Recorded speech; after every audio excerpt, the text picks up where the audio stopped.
So children, see that here they have written, here animal kingdoms classification has started. General characteristics are written here, which I have already told you. Now you see here the main points. On what basis the animals are further classified? That is the patterns of arrangement of cells. That means whether it is a cellular organization, cellular level of organization, or tissue level of organization, or organ level of organization. What type of organization is there? This is the first criteria of classification. Then it comes the second criteria of classification, that is body symmetry, which I am going to tell you in detail. These are the points only. Then nature of coelom. Coelom is body cavity. That also we are to take. And then the pattern of the digestive, circulatory and reproductive system. All of these are the criteria for which, on the basis of which the animal kingdom is divided. Now it comes first the level of organization. As they have written, that you will read, but I am going to explain you this way. Level of organization means what? Ki suppose the body is made up of only cells. These sometime only one cell structure is there, but this one cell structure will belongs to the protista. Now in this class the multicellular organisms will be there, but how can we say that it is a cellular level of organization? Actually each and every cell is performing its own function, but they are living together in a group. So once the aggregation of cell is there, but this is not to consider, okay. This is the aggregation of cell is there, but each and every cell is performing their own function. So you can say that here there is no division of labor. Division of labor means what? Once, as you can understand it, suppose in our body some of the tissue and organs are functioning as digestive system, some other are functioning as respiratory, and some are functioning as excretory. So that means all the functions are divided. But here there is no division of function is there, no division of labor is there, and every cell is performing their own function of respiration, of digestion, of excretion. Suppose the oxygen exchange is required, so this cell will exchange its own oxygen from the surrounding medium, and carbon dioxide will be removed by this own cell. Food will also enter along with the water current or by any means into the cell, and the undigested waste, or you can say the excretory waste, will be removed from this cell. So this cell, every cell is performing their own function, hence it is called as cellular level of organization, which is given here. Okay, I have explained you, and once you will read the book you will understand everything. And then it comes the tissue level of organization.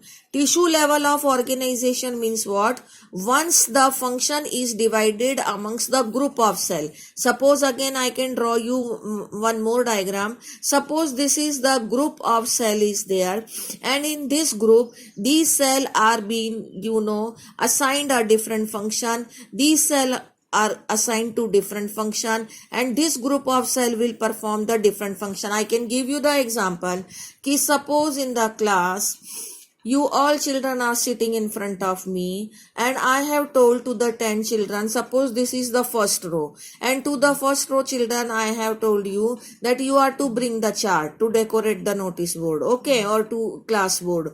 And these 10 children I have told you people to draw or to decorate it, the charts. And after that, to that these 10 children I have told just to paste or just to put the ribbon outside, and that way, okay. And now this way these 30 children has decorated the board. But in this case all the 10 children or group of children are having the different function.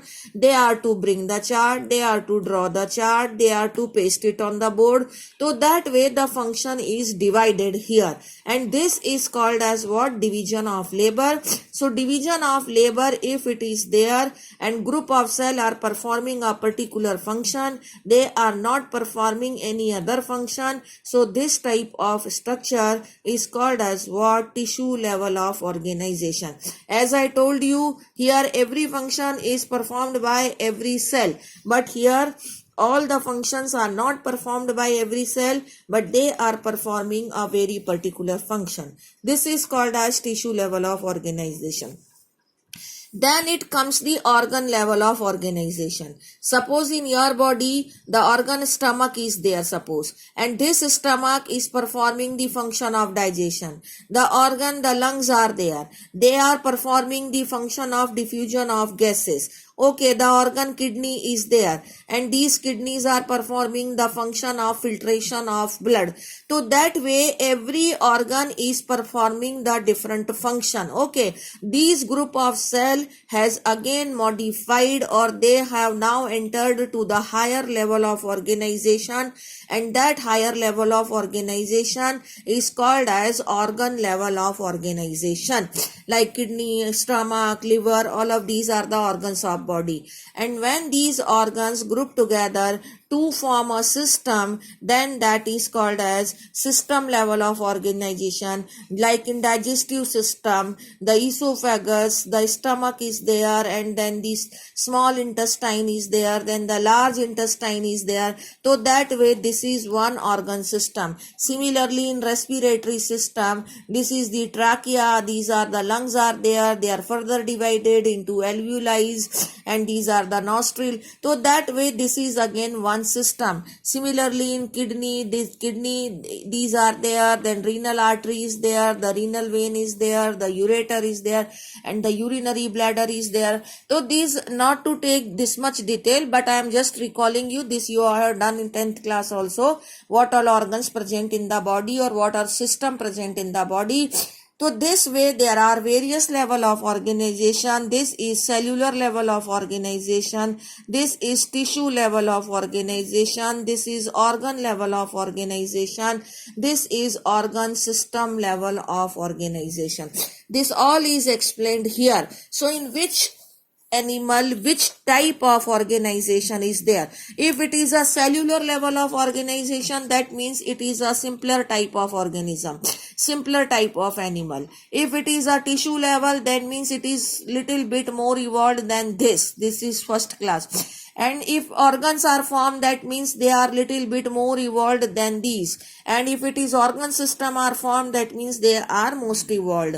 So that way, on the basis of their evolutionary relationship also, they are further divided into various groups. So first criteria of animal kingdom is the level of organization. Okay, now it comes the organ system को इन्होंने further यहाँ पर divide किया है. Just little bit is given कि organ system जैसे बनने शुरू हुए. तो सपोज हम डाइजेस्टिव सिस्टम का एग्जांपल लें. और less evolved of digestive system is formed in the Platyhelminthes class. This term are not new for you, this you have already done in the 9th class. Again it will come, but when it will come then only I will tell you these are the flat animals. Okay, but the term is not new for you. तो platyhelminthes class आगे आप देखेंगे भी. In that digestive system is less evolved because in that only one opening is there, and for the mouth and for the anus work only one opening is there.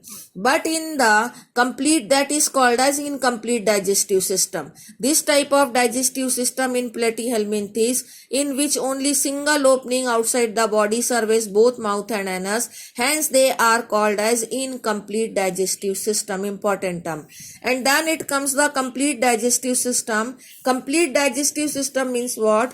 Suppose the food enters through the mouth and undigested waste is removed through another opening, that is anus. So that type of system is called as complete digestive system. ये यहाँ पर इन्होंने थोड़ा सा एक example लेके digestive system को explain किया, क्योंकि ऑर्गन सिस्टम ले रहे हैं तो any type of organ system can be explained.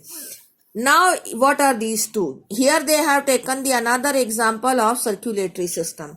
Circulatory system is a transport system. You are done in the 10th class that for the transport of blood we have a circulatory system, and whose parts are heart and blood vessel, arteries, veins and capillaries are there.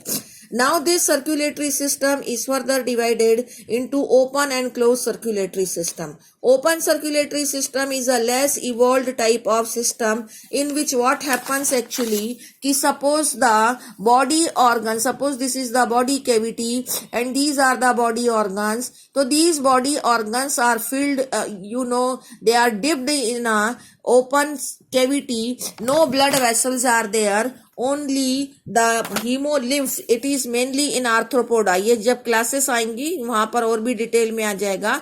In arthropoda, what happens actually, the less evolved type of circulatory system is there, and the part of the body organs are dipped in the blood. और यहाँ पर blood को hemolymph बोला जाता है क्योंकि there are no blood vessel. Okay, blood is pumped into the body cavity, and this is the body cavity which is filled with the blood, which is called as hemolymph. This type of system is called as open circulatory system. Okay, in closed circulatory system, so you are very well aware of that. Suppose this is the heart, the blood is pumped by the aorta, then it further divides into arteries, and then it further divides into capillaries. So that way, and then it is carried by the veins, and then it is poured into the right auricle. So that way our body cavity is not filled with the blood, and blood always remains in the blood vessel.